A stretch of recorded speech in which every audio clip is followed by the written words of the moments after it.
Alright guys, and in the last video I posted a couple of days of how these microwave ovens work, and in this video I'm gonna show you about microwave troubleshooting tips and how you can possibly solve those troubles, like if your microwave oven fails or doesn't heat up or like it's supposed to, or like if it keeps arcing like crazy, sparking, arcing like crazy, especially when nothing in it, or there's no heat coming from it. But this video would be explain of how to troubleshoot the microwave when it's not working, and some tips and tricks you can do before you start taking it apart and do some work. Anyways, let's get started. Number one, so one of the most common problems in microwave ovens is when the microwave is running, sometimes it sparks or arcs like crazy, especially when nothing in here. And I'm going to show you the reason why it arcs and sparks. So over there, the reason why the microwave oven sparks and arcs like crazy is the waveguide cover. This is the part that protects the magnetron from serving any food or water or anything like that. It helps protect the magnetron. So, in order to prevent it from sparking, like if the microwave sparks like crazy, and you simply have to check the waveguide cover. As you can see, mine has some little cracks around here, but not really, because I think it's never been using for a long time. Anyways, because but I know waveguide covers in microwave ovens do break really easy, so you may need to consider be very careful when you're handling a waveguide cover, or otherwise it can break easy. So, hey mommy. Hey, William.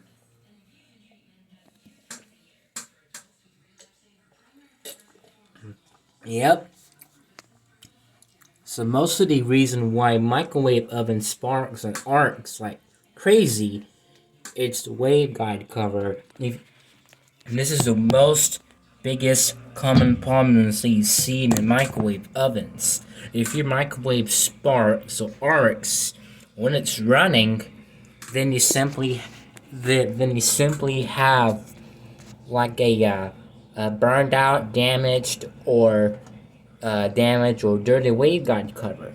But as you can see, this one right here has some crack around here, but that's okay, because you know this happens. Because if you handle the waveguide cover, you always need to be careful not to force it, because these things are very fragile. So in order to take out the waveguide cover, it's pretty simple. You have to take out this little thing right there, the little tab right there, whatever you call that, and the waveguide cover comes right out. So my microwave hasn't run for a very long time, because usually on microwave ovens it can cause it can mess it up and blow it up when you're running without anything in here. It can cause it to mess it up, because usually for me I just unplug it, but some people knows me that I can't operate without anything in here because it can absorb microwave energy. But just to let you know. But for me, sometimes I do it for demonstration purposes, but not in my microwave oven, because it contains dangerous high voltages. So once I take out this old waveguide cover, you get a brand new waveguide cover, and you put it back together, and you secure it with this little guide plate, and making sure it's in there good. Let's see, it's in there good. Sometimes you have to make sure it's in there good. Alright, once it's that, test out the microwave if it no sparks, and if it doesn't spark, then good. If it still sparks, it can go to the next step. So the next step is the faulty magnetron. So microwave ovens has a magnetron itself, would help generate radio waves and heats up the food. So if your microwave sparks and it's not heating like it's supposed to, or it sparks when it's not supposed to, or it's making noise, anything like that, then you simply had a faulty magnetron. So before you replace the magnetron, first check the waveguide cover and see if it's burnt or damaged. And when it's a waveguide cover, you replace it with the new one, like I mentioned earlier.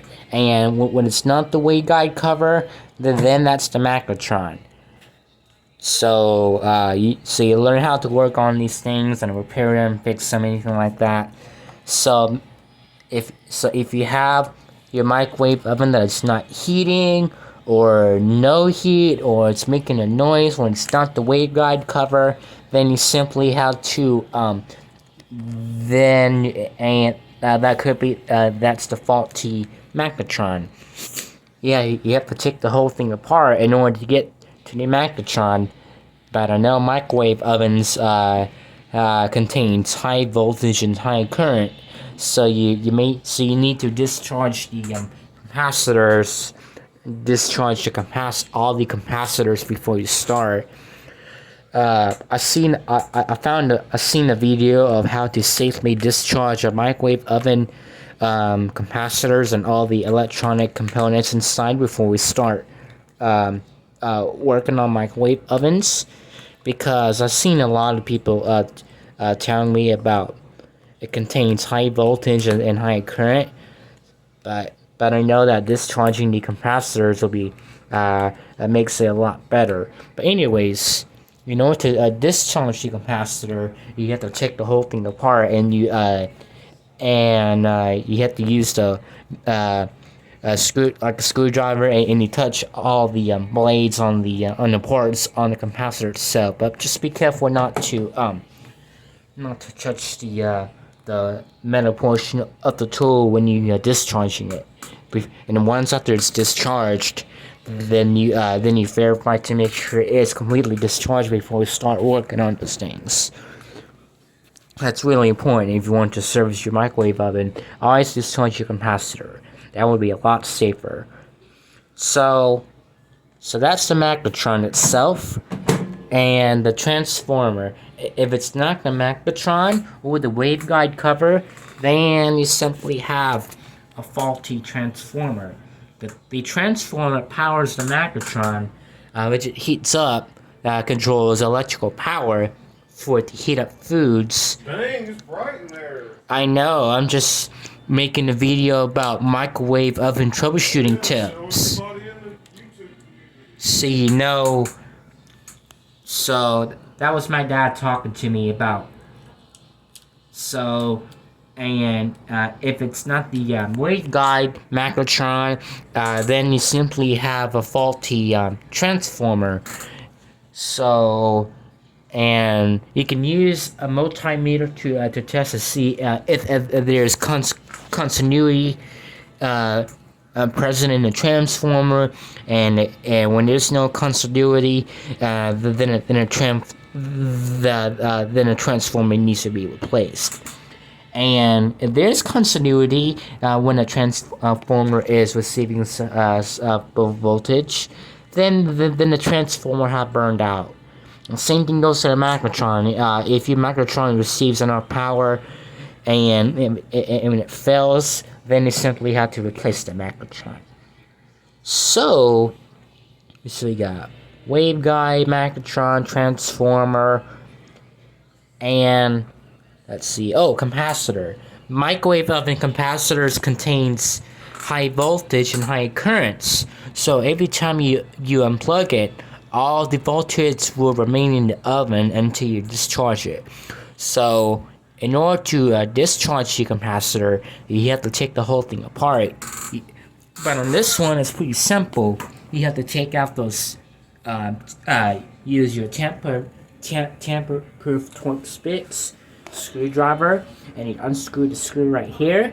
There's one, 2, 3, 4 on the back, and the top cover comes right out. and then you get to the capacitor. And capacitor is a microwave oven. It's located usually back there behind the fan. So it's really important to discharge your capacitor before you start, or otherwise it can cause it to hurt themselves. So in order to discharge it, you have to place like a screwdriver to each sets of terminals, and make sure you be careful not to touch the screwdriver blade when you're doing this. Just to play around with it to making sure it's all discharged, but just be careful not to touch the ports, the connectors when you're discharging it, or it can cause a shock hazard. But just make sure you discharge it before you start. So we got, let's see, and whatever if the if the high voltage transformers, magnetron, waveguide cover, capacitor works, and there's no air coming through or it makes a noise, then you simply had a bad fan motor, because fan motors itself spins because the motor windings and the magnets and the motor windings makes the motor spin. And fan motors can get really, really hot sometimes, because most of the microwave ovens has like a built-in thermal overload protector, so it protects the oven. Like if the fan motor gets too hot, magnetron, transformer, if they all get too hot, it will shut down the voltage to the oven until it cools off. So if the fan motor is burned out, then you simply have to replace it. In order to take the fan motor out, you have to take off these two screws. See, there's one right there, and the fan motor itself usually comes right out, and you simply have to take the old motor out, and you put the new one in, and you put it back together in reverse order. And once you do that, then you turn the power on microwave with no power. And that way, so making sure the fan is on. And if it is on, then you simply have to if it is on, then the fan motor is working. So most cases, microwave fan motors needs to be maintained in order to get the fan to spin properly, because every fan motor has bearings. The bearings can go out over time, and sometimes the fan motor needs to be lubricated and oiled up, greased up, in order to get the fan motor spin smoothly, so it doesn't stop too fast.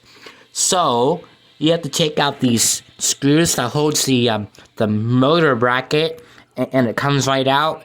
And if the motor gets too hot, just let it cool off for a couple of minutes, and once after it's cooled off, then you simply have to lubricate the bearings, fan motor, and the fan itself.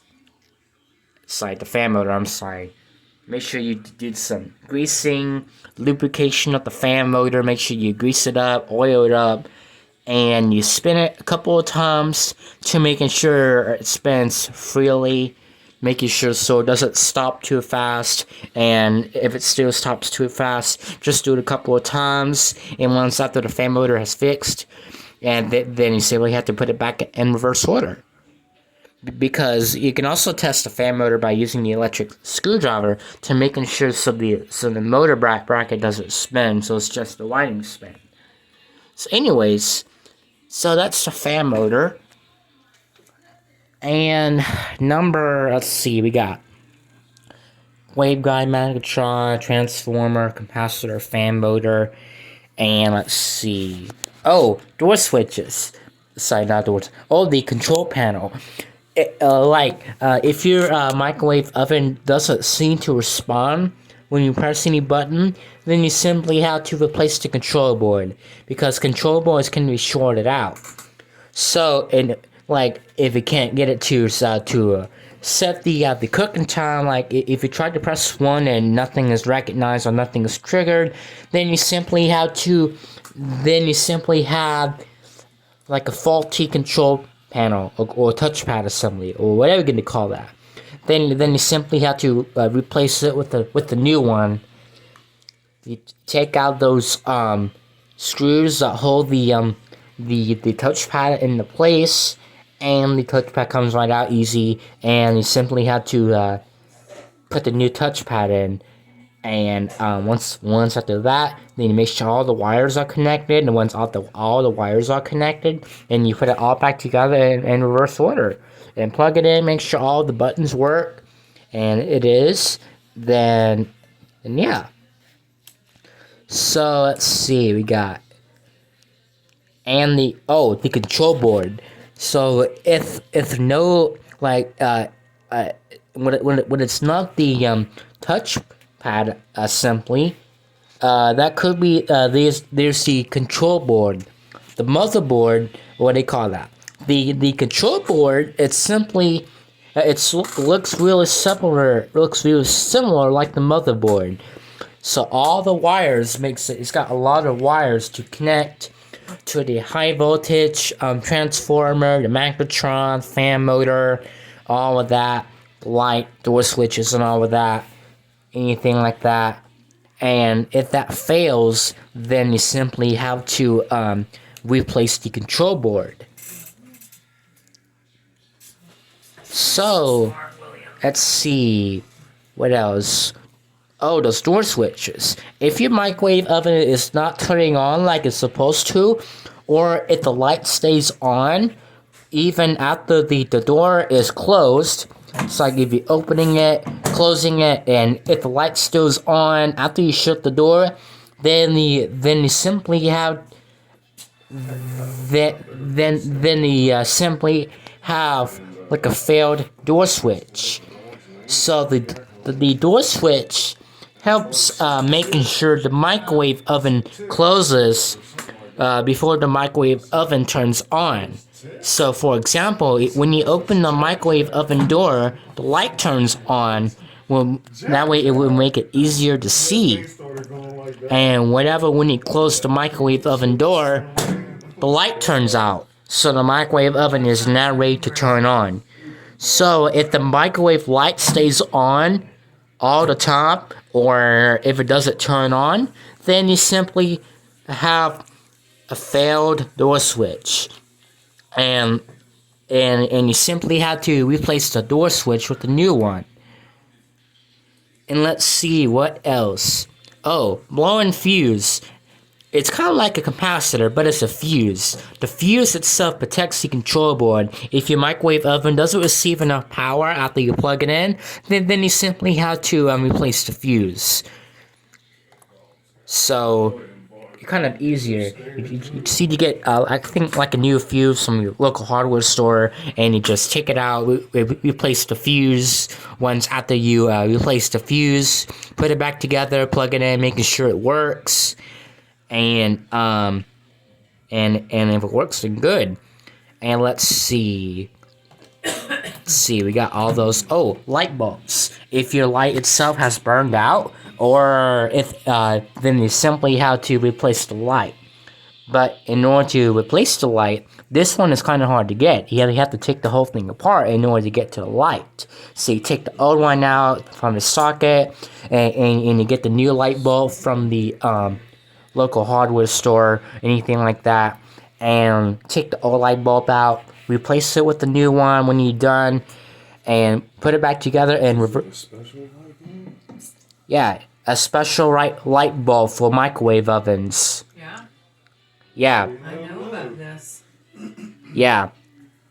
Because lights can... Let them know you can't put a regular light bulb in there. That's right. Microwave ovens needs to have small light bulbs. You know that, Mommy? I do. It's a smaller, Light bulb, yeah. smaller bulb. That's right. Yeah, because microwave light bulbs and microwaves itself can go out over time. But over a long periods of time, if the light bulb burns out, then you simply have to replace the light bulb. You can get one for the local hardware store. You can get it online and search for the model number for what kind of parts you need for your microwave oven, like if the one doesn't work or it fails, and and once you get a light bulb out, you take it apart and you get to the light. You take the old light bulb out, put the new one in, and put it in, and put everything back together in reverse order. And you plug it in, open the door, making sure it light turns on when you open the door, making sure it turns off when you close it. Sometimes you have to open it and close it a couple of times. About I think 2 times, making sure the light turns on and off once you open the door, and anything like that. And same thing when you press start, the light turns on. They're making sure, you have to make sure the light turns on when the oven is on. So, when it's not the light bulb, that could be there's a faulty light socket. You can use your multimeter to remember if the light socket has receiving enough, making sure if the electrical current is present, and if not, then you simply have to replace the light socket. So let's see, we got waveguide, magnetron, transformer, capacitor, fan. Let's see. Control board, touchpad, control board, door switch, light, fuse light, bulb light socket, and turntable motor. If your microwave oven, if it's running and it fails to spin, then you simply have a faulty turntable motor. Again, you can use your multimeter to remember if there's continuity in a turntable motor. If not, then you simply have to replace it with a new one. And also, some of the microwave ovens has the feature to where with the turntable on-off button, and you press the on-off button. You see What's this thing here? this thing? That's the fan. Okay, I can see it now with the light. See the blades in the motor? That's the fan. Cool it off. Right? And let's see. Because The hair. it is a hair, yeah. What's this? What's that? I don't know what that is. So before you replacing a turntable motor, some of the microwave That's on the refrigerator. microwave ovens have some of the microwave ovens has like a feature to turn off the turntable, like the TT turntable on off, and when you press it, it will say on off on the display. We need to make sure it's on, and you run it, and it's not the on off switch, then you simply have to replace the turntable motor. Again, like I said, you can use your multimeter to making sure there's enough voltage coming from it and continuity, and if not, then you simply have to replace the turntable motor with a new one. So let's see, we got magnetron, waveguide, magnetron, transformer, capacitor, fan. Let's see, I think just about all it. So guys, I think that's about it for this troubleshooting video. If you have any questions, or if your microwave oven has trouble, please let us know in the comments below. I would love to appreciate your help. Anyways, this is Bearcat William Scully signing out. Thanks for watching. If you have any problems with the microwave oven, please let us know in the comments below. I would love to help you. And once again, this is William Scully signing out, over and out, and thanks for watching. Bye.